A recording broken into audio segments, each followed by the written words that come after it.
Hello and welcome to 5-Minute Reads, where I read a different book every week and discuss my thoughts. This week we'll be discussing Logicomix by Apostolos Doxiadis and Christos Papadimitriou. Apologies if I've butchered the names there.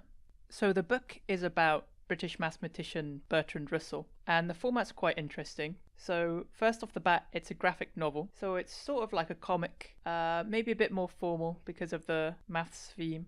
But at the same time, there's an interesting narrative. So we've got the authors of the comic who are talking about writing the comic itself, and they talk about Russell giving a speech. And in the speech, Russell is recounting his childhood and various memories, which we dive into. Also features many other famous mathematicians, such as George Cantor, the father of sets, Alan Turing, the founder of modern computer science, and David Hilbert, who worked to establish formalistic foundations for mathematics. One of the most interesting parts of the book is when we watch Russell trying to create his seminal work, Principia Mathematica, in which he tries to bring together this rigorous, logic-based foundation for mathematics. And really at first he can't get the book published, no one wants to read it, and it all kind of seems like a waste, all this searching for truth for nothing. But then we actually find out that his work was very significant in inspiring German mathematician Kurt Gödel, who later goes on to discover the, at the time, groundbreaking incompleteness theorem.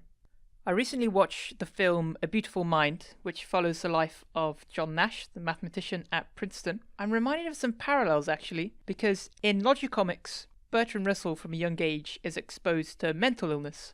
His grandfather, I believe, is mentally ill, and growing up, the thing he's most terrified of is losing his mind and becoming crazy. And obviously, someone who's obsessed with finding mathematical truth, when that obsession becomes too much, it starts to border on craziness. So when he keeps searching deeper and deeper, he kind of starts to verge on what some people might consider crazy. And actually, in A Beautiful Mind, John Nash is diagnosed with schizophrenia, and it plays on this same idea of when does peculiar behavior border into psychosis and craziness and mental disorder, because a lot of these people who dedicate their whole lives to doing something often have some sort of obsessive behaviors, normally relating to the fact that they've just dedicated so much of their life into their work, or just because their minds work in a certain way.